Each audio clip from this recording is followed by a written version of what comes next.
Shalom saudara yang dikasihi Tuhan, selamat pagi, senang dan bahagia rasanya karena masih bisa menyapa saudara di pagi yang indah ini. Doa dan harapan saya bahwa saudara semua dalam keadaan sehat, dalam keadaan baik, penuh sukacita diberkati Tuhan untuk sepanjang hari ini. Saudaraku yang dikasihi Tuhan, sebelum kita memulai renungan ini, saya ingin terlebih dahulu mengajak saudara berdoa. Marilah kita berdoa. Bapa di surga, terima kasih untuk kebaikan Tuhan yang sudah menyertai kami sepanjang malam dan sudah menganugerahkan kepada kami hari baru pagi ini. Berkati dan pimpin kami Tuhan sepanjang hari ini, sehingga kami boleh berjalan dalam kemenangan Kristus. Dalam nama Yesus kami berdoa. Amin. Saudaraku yang dikasihi Tuhan, kembali firman Tuhan yang menjadi renungan kita di pagi ini, sekaligus menjadi penuntun kehidupan kita untuk sepanjang hari ini. Saya siapkan dari kitab Kejadian pasal 42 ayat yang pertama sampai ayat yang ke-38.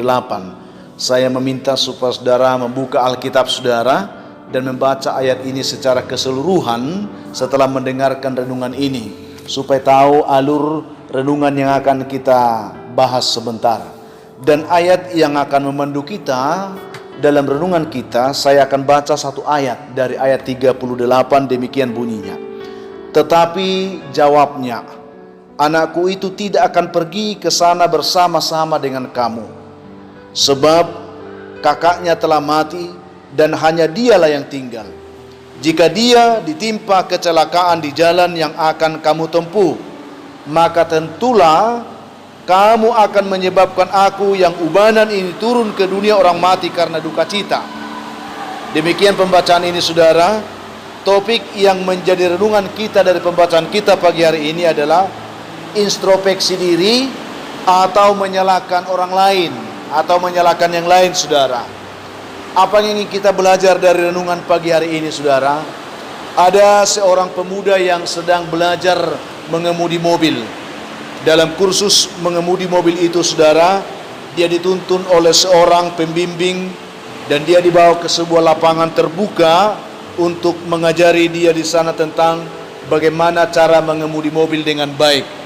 Dan memang karena anak muda ini anak muda yang cerdas, tidak seberapa lama dia bisa menguasai semua teori dan bahkan mempraktekkan mengemudi mobil di lapangan terbuka itu. Lalu karena melihat kecerdasan anak muda ini, sang pembimbing ini mengajak dia untuk mulai mengemudi di jalan raya.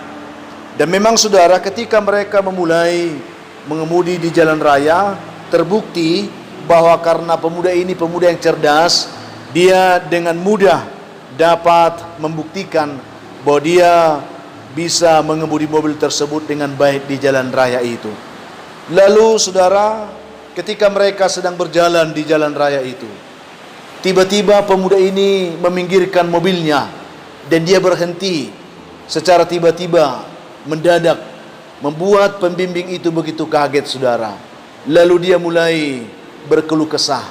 Pembimbing ini bertanya, kenapa anak muda engkau meminggirkan mobil ini berhenti? Lalu dikatakan saudara, coba lihat betapa banyaknya kendaraan yang berjalan di jalan raya ini. Itulah yang membuat hatiku susah, yang membuat hatiku takut, yang membuat aku berhenti. Coba kalau semua itu tidak ada di jalan raya ini, mungkin saya akan bisa melaju lebih cepat lagi, katanya saudara. Lalu dengan tersenyum, pembimbing itu mengatakan, hai anak muda, masing-masing yang di jalan raya ini juga sedang belajar mengemudi seperti engkau. Jangan hiraukan mereka. Fokus kepada setirmu supaya engkau bisa lancar menjalankan mobil ini kemanapun engkau mau. Saudaraku yang dikasihi Tuhan Yesus Kristus, introspeksi diri itu saudara diperlukan agar kita tidak memandang masalah hanya dari sudut yang menguntungkan posisi diri kita sendiri saja saudara. Itu pentingnya, melainkan dari berbagai sudut secara seimbang. Bila kita melakukan introspeksi diri, kita tidak akan mudah menyalahkan orang lain.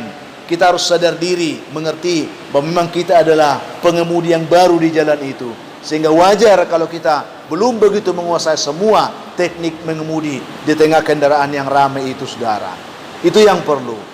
Dari pembacaan kita pagi hari ini, dari Kejadian 42 ini, kita bisa melihat di sana kisah Yakub dengan anak-anaknya, saudara.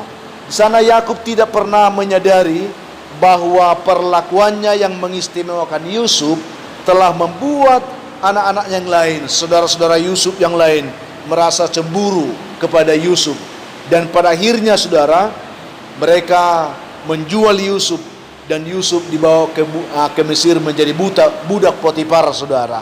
Itu yang kita lihat. Sayangnya ketika Yakub kehilangan Yusuf, itu tidak membuat Yakub sadar dan berubah untuk melihat dirinya, saudara. Bahkan dia kemudian kembali mengistimewakan Benyamin, adiknya Yusuf itu, karena itu satu-satunya pengganti Yusuf, saudara.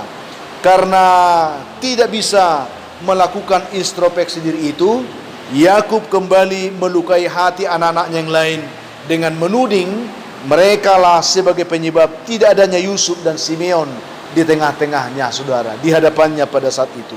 Itu yang terjadi, saudara. Lalu kecenderungan untuk menyalahkan orang lain ini dia menurun pula, menurun juga kepada anaknya Ruben, saudara. Di mana saat Ruben didesak oleh Yusuf untuk membawa Benyamin, di sana Ruben juga menyalahkan saudara-saudaranya dengan mengatakan bahwa situasi sulit yang mereka hadapi saat itu disebabkan oleh apa yang dilakukan saudara-saudara mereka terhadap Yusuf. Bukan dikatakan yang saya lakukan terhadap Yusuf, tapi saudara-saudara mereka terhadap Yusuf, saudara. Saudara yang dikasihi Tuhan Yesus Kristus, kita sedang belajar tentang introspeksi di sini. Introspeksi diri itu sangat penting. Bila kita tidak melakukan introspeksi diri terhadap diri kita, kita akan cenderung menganggap bahwa diri kita itu selalu benar, bahwa diri kita itu tidak ada salah, dan yang salah itu selalu adalah orang lain, saudara. Ini berbahaya, karena setiap orang pastinya tidak ada yang mau disalahkan. Dan orang yang disalahkan pun, dia akan selalu menyalahkan orang lain juga. Itu yang terjadi. Suasana saling menyalahkan itulah yang membuat saudara-saudara Yusuf menganggap mereka bahwa kesulitan yang mereka hadapi itu sebagai hukuman Allah atas dosa mereka yang mereka berbuat terhadap Yusuf, saudara mereka itu. Bila kita ingin bebas dari suasana saling menyalahkan ini, saudara, kita harus belajar mengintrospeksi diri, mengenal diri, menyelidiki diri, saudara. Jangan-jangan sebenarnya bukan orang lain yang salah. Jangan-jangan bukan orang lain yang salah, melainkan diri kita sendirilah yang salah. Diri kita sendiri penyebab masalah itu, bukan orang lain. Itu sebabnya dalam Matius 7 ayat 3, firman Tuhan di sana mengatakan, "Mengapakah engkau melihat selumbar di mata saudaramu, sedangkan balok di dalam matamu tidak engkau ketahui?" Ini persoalan yang sering terjadi. Begitu gampangnya kita mengkambing hitamkan orang lain atas persoalan, atas masalah, atas situasi yang sulit yang kita hadapi. Sementara kalau kita jujur bahwa akar persoalan masalah tersebut ada pada diri kita. Itulah pentingnya introspeksi diri itu, saudara. Tuhan kiranya menolong, Tuhan kiranya membantu, memberkati saudara yang mendengarkan renungan ini pagi hari ini, sehingga saudara dimampukan oleh Tuhan untuk selalu mau menyadari bahwa tidak seharusnya kita mempersalahkan siapapun atas apa yang sedang kita alami dalam hidup ini. Alangkah baiknya jika kita terlebih dahulu melihat diri kita, mengintrospeksi diri kita.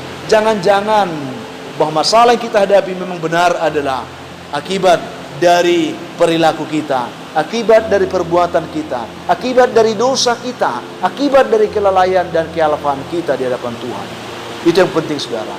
Dengan mendengar renungan ini, kita bersama akan dituntut untuk kepada bertobat, saudara, untuk tidak lagi mau mempersalahkan siapapun dalam hidup ini. Sebelum kita benar-benar melihat diri kita, mengintrospeksi diri kita dengan baik, sehingga di dalam semua tindakan perilaku kita benar-benar mencerminkan bahwa kita adalah anak-anak Tuhan yang dewasa, yang benar-benar anak Tuhan yang dipimpin untuk bertumbuh benar di dalam iman kepada Tuhan. Saudara yang dikasihi Tuhan, kita akan berdoa. Minta Tuhan untuk menolong kita boleh menerima kebenaran ini, membantu kita untuk hidup lebih bijak lagi dalam menjalani hari-hari kita ke depan. Kita berdoa saudara. Bapa di surga, terima kasih untuk kebaikan kasih-Mu yang melawat dan memimpin kami saat ini untuk mendengarkan renungan pagi ini. Berkati setiap umat Tuhan yang menerima kebenaran ini. Bantu kami Tuhan untuk setiap saat mau mengintrospeksi diri kami tanpa harus mempersalahkan siapapun ketika kami menghadapi persoalan, ketika kami menghadapi pergumulan beban hidup yang berat. Kami sadar Tuhan, kalaupun Tuhan izinkan persoalan itu ada, supaya kami bisa bertumbuh, semakin dimurnikan, semakin mengecap kebaikan kasih Tuhan dalam hidup kami. Oleh karena itu setiap jemaat Tuhan yang lemah Tuhan kuatkan, yang sakit Tuhan sembuhkan. Ada beberapa jemaat Tuhan yang sakit saat ini, kami mohon tuntunan tangan-Mu Bapa. Mereka yang sedang mengalami pergumulan sakit penyakit, yang ada di rumah, Tuhan tahu mereka saat ini. Hamba hanya mohon tuntunan Tuhan untuk menjamah mereka dalam nama Tuhan Yesus. Yang sedang bergumul untuk pekerjaan, bukakan mereka lapangan pekerjaan Tuhan. Yang bergumul untuk jodoh mereka, Tuhan buka bagi mereka jodoh yang terbaik. Yang bergumul dalam rumah tangga, pulihkan, lawat, berkati rumah tangga umat-Mu hari ini dimanapun mereka berada. Yang bergumul untuk pendidikan anak-anak kami secara khusus, tolong anak-anak kami yang sedang belajar di rumah saat ini, berikan mereka semangat belajar. Tuntun kehidupan kami semua, supaya kami boleh belajar untuk menjadi pribadi yang lebih baik, yang lebih dewasa di dalam Tuhan. Itu doa kami Tuhan, dalam nama Tuhan Yesus kami mengucap syukur. Amin.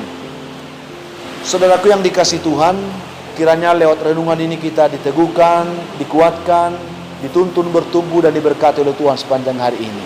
Dan kalau saudara mempunyai beban pergumulan hidup yang berat dan saudara rindu didoakan, hubungi kami saudara di nomor telepon yang tertera di layar saudara. Kami akan selalu siap mendukung saudara, membantu saudara dalam doa. Akhirnya saya akan katakan, tetaplah semangat saudara, jadilah kuat dan tetaplah bersukacita dalam Tuhan, sehingga sesulit apapun hidup yang saudara hadapi hari ini, saudara dimampukan untuk kuat dan menang menghadapi semuanya itu. Karena bersama dengan Tuhan, kita lebih daripada pemenang. Tuhan memberkati saudara. Sampai jumpa di kesempatan yang lain. Shalom.